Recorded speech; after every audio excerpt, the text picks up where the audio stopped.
Bonjour à tous, aujourd'hui on va vous parler d'un parc d'attractions tristement célèbre pour ses nombreux accidents, Action Park.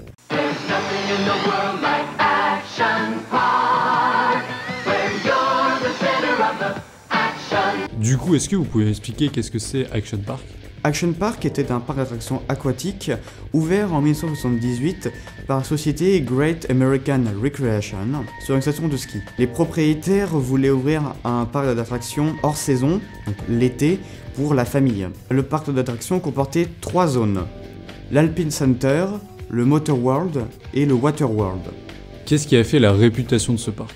Le parc est tristement célèbre pour ses très mauvaises conditions de sécurité. Les attractions étaient mal conçues, le personnel était peu formé et très jeune, et surtout l'alcool était autorisé sur le parc, qui conduisait à de nombreux accidents. Au moins 6 personnes sont mortes dans ce parc, et il y avait tellement de blessés que le parc avait un surnom, c'était pas Action Park, mais Accident Park. Il y avait tellement de blessés qu'il y avait tout le temps des ambulances garées à côté du parc. Le parc a finalement fermé en 1996, suite aux trop gros problèmes qu'il a engendrés. Est-ce que vous pouvez nous citer quelques exemples d'attractions défectueuses dans le parc, quand vous étiez maître nageur?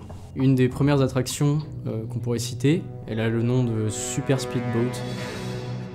C'est des petits bateaux sur un lac. Comme ça sonne innocent, parce que les enfants peuvent les conduire, sauf que le lac était infesté de serpents, donc le nombre de morsures qu'on avait à soigner tous les jours, c'était juste pas possible. Et les bateaux allaient jusqu'à 65 km/h. Je vous laisse imaginer aussi le nombre de fractures, etc. Une des autres attractions dans la partie des véhicules motorisés s'appelait Bumper Boat. C'était une attraction un peu le même principe, avec des bateaux, sauf qu'on pouvait se foncer les uns dans les autres, un peu comme des autotamponneuses. Il y avait beaucoup de fuites d'essence et d'huile, etc. Et les clients avaient tendance à recevoir beaucoup de projections d'essence, donc se prendre de l'essence dans les yeux, dans la bouche, c'est pas très agréable. Les bateaux étaient aussi très petits, ce qui faisait qu'il y avait parfois des jambes ou des bras qui dépassaient. Et je vous laisse imaginer ce qui se passe quand votre bras ou votre jambe dépasse d'une auto-tamponneuse et que ça se rentre dedans. Dans la partie alpine du parc, il y avait un toboggan. Un toboggan où on allait avec des luges. Sur le papier, c'était super. En plus, le toboggan, il faisait 800 mètres de long, enfin un peu plus si je me souviens bien. Et donc, vous preniez votre luge et vous alliez dedans, vous pouviez régler la vitesse, etc. Le petit problème qu'il y avait, déjà, c'était la composition du toboggan, qui était en ciment. Déjà ça, vous pouvez imaginer ce que du ciment, quand vous êtes en tenue de bain, ça fait. Ensuite, un des autres problèmes, c'est que les luges, elles avaient 2 vitesses. Une très très lente et une très très rapide. Donc ça entraînait beaucoup de collisions dans le toboggan. Au parc, on avait un surnom pour cette attraction. C'était The Death Awaits, ou La mort vous attend. Ça, c'était avant qu'il y ait eu la première mort du parc dans cette attraction. C'est quelqu'un qui, à la sortie du toboggan, est rentré dans un rocher et qui est décédé. C'était la première mort, donc ça a choqué un peu tout le monde dans l'équipe. Et on peut pas vraiment dire que le parc ait réagi. La seule chose qu'ils aient fait, ils ont pas fermé d'attraction, ils se sont pas remis en question. Ils ont juste mis des bottes de foin sur le rocher pour amortir le choc. Il y avait une autre attraction, un peu plus anodine celle-ci, mais où c'était une sorte de corde où on pouvait se balancer, un peu comme dans un film genre Tarzan ou Indiana Jones. Le petit problème, c'est que la piscine dans laquelle on atterrissait était extrêmement froide comparée au reste du parc. Et il y a énormément de gens qui faisaient un choc thermique et qui s'évanouissaient. On était obligé d'aller les sauver constamment. Le nombre de sauvetages par jour dans ce parc, c'était juste pas possible. Dans un métier normal de maître nageur, vous allez sauver peut-être une personne ou deux par semaine dans une piscine. Là, c'était des dizaines chaque jour dans une seule des piscines du parc. Alors sur l'ensemble du parc... Dans une autre des attractions un peu sordides, il y avait une attraction de canoë-kayak. Donc on faisait du kayak dans des rapides, etc. Sauf que c'était une rivière artificielle et il fallait que les rapides ils viennent de quelque part. Donc il y avait des énormes hélices dans la rivière pour générer les rapides. Contrairement à ce qu'on peut croire, les gens ne se sont pas pris directement les hélices. Par contre, quelqu'un s'est pris les câbles d'alimentation des hélices et est mort électrocuté.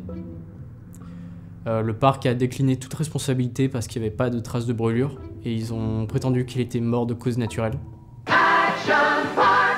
Une des autres attractions, c'était un toboggan avec un looping. Encore une fois, ça sonne comme une très mauvaise idée.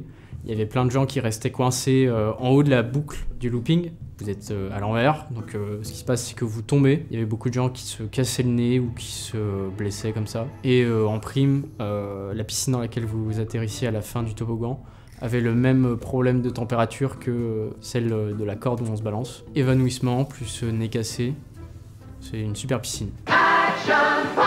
Selon vous, c'est quoi l'attraction la plus dangereuse du parc? L'attraction sur laquelle j'ai le plus travaillé, c'était la Tidal Wave Pool.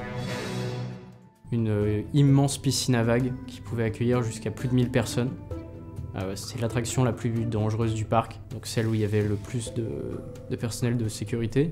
Les cycles des vagues pouvaient durer jusqu'à 20 minutes, avec seulement 10 minutes de pause, avec 1000 personnes dans la piscine. Ça nous arrivait de sauver jusqu'à 30 personnes par jour dans une seule piscine, ce qui est juste inimaginable pour une piscine normale, et surtout avec les standards actuels. Dans toutes les années d'ouverture du parc, il y a 3 personnes qui sont mortes dans cette piscine, donc c'est de loin l'attraction la plus mortelle du parc. C'est quoi la suite pour le parc? Est-ce qu'il existe toujours? Non, évidemment, le parc a fermé en 1996 à cause de sa très mauvaise réputation et en plus il ne devenait plus rentable. À aucun moment l'État s'est occupé de cette affaire et justement suite à tous ces nombreux problèmes, l'État américain a mis en place des réglementations sur la construction de parcs d'attractions pour éviter tous les nombreux blessés qu'il y a eu. Cependant, il rouvre en 2014 mais ferme au bout de 2 ans pour laisser place à un nouveau parc d'attractions, Mountain Creek Water Park. Du coup, il s'est passé quoi pour le PDG d'Action Park? Le PDG du parc, Eugene Mulvihill, s'en est très bien sorti. Malgré les nombreux accidents, il n'a quasiment pas perdu d'argent. La raison est qu'il a fondé plusieurs fausses compagnies d'assurance, telles que London ou World Insurance Inc. Ça lui a permis notamment de ne pas payer d'assurance et de blanchir énormément d'argent. Il possédait tellement d'argent qu'il pouvait vivre en autarcie financière et il n'a jamais payé pour tous les accidents qu'il a provoqués.